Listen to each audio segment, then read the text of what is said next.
This is a video whose start was interrupted by some weird message from YouTube saying the obvious about bushy systems and about their proliferation and about the cure for them. And it's important in a very, very large way. The entire interface between people and all their tools and each other, that entire global interface is becoming bushier and bushier. And the solution thus far is more and more powerful and clever search algorithms to search through the chaos being generated by the whole world population inputting bushily.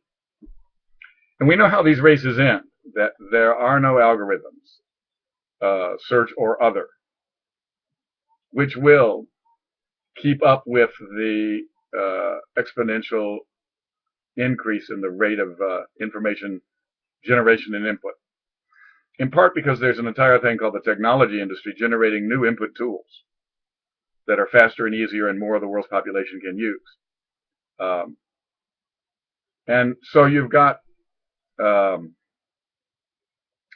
really historic scale problem on your hands of people trying to find clever little search algorithms that will compensate for the entire world's population instead of portions of it generating inputs, and for each one of those persons generating exponentially more inputs, and all of those inputs, every single bit of every single one of them being bushy. Now, we have no tools for the generation of non-bushy inputs to the global interface between people, each other, and their tools. We have no tools, zero tools, for the input of non-bushy inputs to that global interface. Now, I'm going to try to present this at a couple of conferences, probably the Systems Conference in Hawaii this year, and a few others in America, IEEE and ACM conferences. It's going to be hard for me to find the right section of these conferences to submit the paper to, because it's going to require people much smarter than computer science professors to understand this argument. Now, some of you who've already understood the argument this much of the video, I applaud you.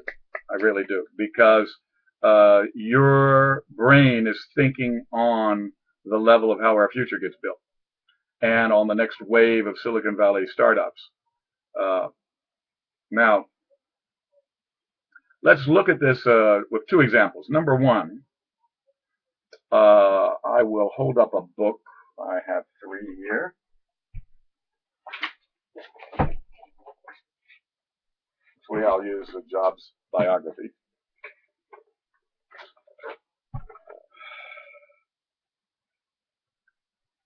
See? This is an 8,000-year-old interface. Okay? That's page 256 and 257 of Steve Jobs by Walter Isaacson. How many points were on those two pages? How many points? What were their names? And how were they ordered? I showed you the two pages, so tell me the answer. How many points were on those two pages? What were their names and how were they ordered? I showed you both pages, 80% of both, in about 5-6 seconds. Should have been enough. If the interface that you had looked at on those pages was decent, you should have been able to see how many points their names and their ordering at a glance. But no, that interface called Prose-Text is 8,000 years old. And it hasn't been improved in the last 8,000 years. And it hides its content, the number of points, the names of the points, and their ordering. How do we know those are the contents? Because, number one, that's what the SAT, the GRE, and the TOEFL writing test, verbal test for. And if you get high scores on those, you go to the world's best colleges. Now, we should all be a little bit suspicious, because any interface such that those who are able to use the interface to get all the contents of something get into the world's best colleges is a pretty stupid interface. You think about that a little bit? This is an interface that is so bad, only the world's most brilliant people can use it effectively. So that's Prose-Text. And it's bushy in that if I were to show you a diagram of those 2 pages of Isaacson's books on Steve Jobs, 256, 257. The first paragraph on 256 has 4 main points. The first one has 2 subpoints. The second one has 2 subpoints. The third one has 4 subpoints. And the last one has 1 subpoint. The second paragraph has 2 subpoints. The first one has 5 subpoints. The second one has 3 subpoints. The third paragraph has 2 subpoints. The first one has 3 subpoints. The second one has 3 subpoints. Now guess what? 1, 2, 3, 4, 5, 6, 7, 8, 9, 10. If you memorize 12 different numbers, you can reproduce the number of points on the page, but still have no memory of the names of the points and their ordering. Okay? So the bushiness can be measured in several ways. And this is where the genius comes in. I was demonstrating branch factor bushiness. The branching factor of number of subpoints under each point changes at every point. Bushy branching, you could call it. But there's more bushiness there too. There's the way points are named in any level and across levels from one direction to the other. And that naming is bushy. It changes randomly. The names give no indication of what level and where in a level a name is. And then ordering. The points are roughly ordered, but it's hidden by writing conventions that cause you to change the kind of verb form you use for good style in a way that hides the ordering, so it's not clear that orders are being repeated or extended from left or right. So we have bushiness branch factor, bushiness of naming, and bushiness of ordering, all 3.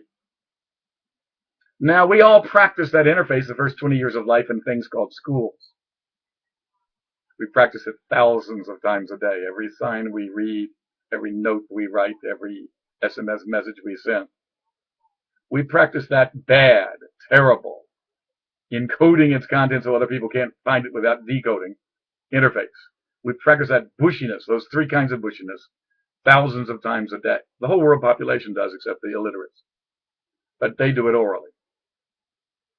Now, my guess is this has some causal relation to why web pages are bushy. Menu systems for computers are bushy. Everything else in human-computer interface, every human-computer interface aspect we know is bushy. In the same 3 ways. Think about it. Think about a word processor that allowed you to input non-bushy content and wait for me to deliver it to you.